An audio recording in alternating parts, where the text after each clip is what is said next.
అధికార పార్టీతో కుమ్మక్కైన ప్రతిపక్షం ఆడుతున్న అబద్దాలు ఇంతటి దారుణమైన రాజకీయాలు గాని తన జీవితంలో ఎప్పుడు చూడలేదని మాజీ మంత్రి వైఎస్ఆర్సీపీ నేత కొండా సురేఖ ధ్వజమెత్తారు. ఒక మనిషిని లక్ష్యంగా చేసుకుని కాంగ్రెస్ టీడీపీలు చేస్తున్న కుమ్మక్కు రాజకీయాలు చూడాల్సి రావడం రాష్ట ప్రజల దురదృష్టమన్నారు. జగన్మోహన్ రెడ్డిని ప్రజల్లో గెలవలేమని దొంగ దెబ్బలు తీయడానికి రెండు పార్టీలు చేయని ప్రయత్నాలేమై అందుకు సంబంధించి ఓ పత్రికా ప్రకటనను సురేఖ విడుదల చేశారు. వైఎస్ఆర్సీపీ అధినేత జగన్మోహన్ రెడ్డి లక్ష్యంగా కాంగ్రెస్ టీడీపీలు కుమ్మక్కు రాజకీయాలు చేస్తున్నాయి. కాంగ్రెస్ టీడీపీలు జగన్మోహన్ రెడ్డిపై కోర్టులో పిల్వేస్తే అందులో ఆయన్ని 52వ ప్రతివాదిగా పేర్కొన్నారు. 1 నుంచి 15 వరకు ప్రభుత్వ విభాగాలే ప్రతివాదులుగా ఉన్నాయి.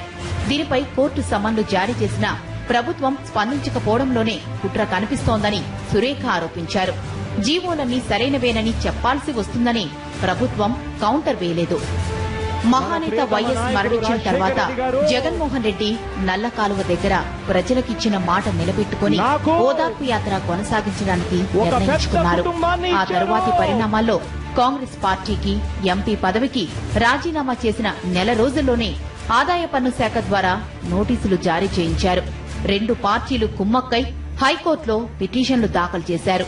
ఈ కేసుకు సంబంధించి విచారణ కాలం 2004 నుంచి 2009. ఆ సమయంలో జగన్మోహన్ రెడ్డి రాజకీయ పదవిలోనే కాదు, అసలు రాజకీయాల్లోనే లేడు. 2009లో ఎంపీగా పోటీ చేయడానికి ముందు ఏ ఒక్క మంత్రికి, అధికారికి జగన్ ఫోన్ చేయలేదు. ఏనాడు సెక్రటేరియట్లో కాలు కూడా పెట్టలేదు. అసలైన హైదరాబాద్లోనే లేరు, బెంగళూరులో నివాసముంటున్నారు.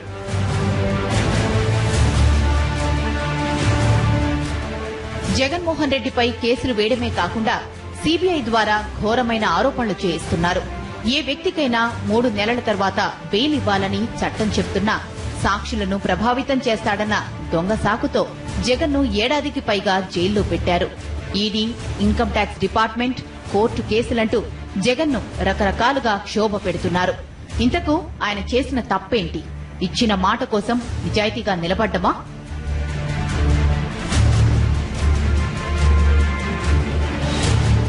అధికార కాంగ్రెస్, ప్రతిపక్ష టీడీపీ నేతలు నోరు తెరిస్తే అబద్దాలు మాట్లాడుతున్నారు.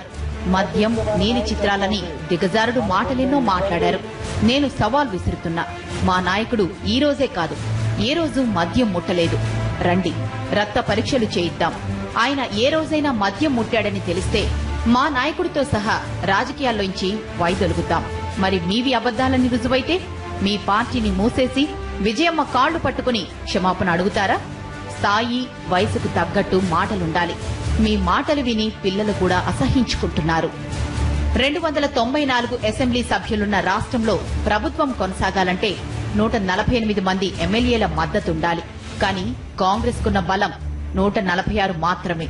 మరి మైనార్టీలో ఉన్న ఈ ప్రభుత్వం కొనసాగుతుందంటే చంద్రబాబు నాయుడు చలవే కాదా? ఇలాంటి రాజకీయాలను చూడాల్సి రావడం రాష్ట్ర ప్రజల దురదృష్టం. అంతిమంగా న్యాయం గెలుస్తుంది. జగన్ బయటకు వస్తారు. ప్రతి పేదవాడి ముఖాన చిరునవ్వు కనపడే సువర్ణ పాలనను, రాజన్న రాజ్యాన్ని మళ్లీ తీసుకువస్తారు.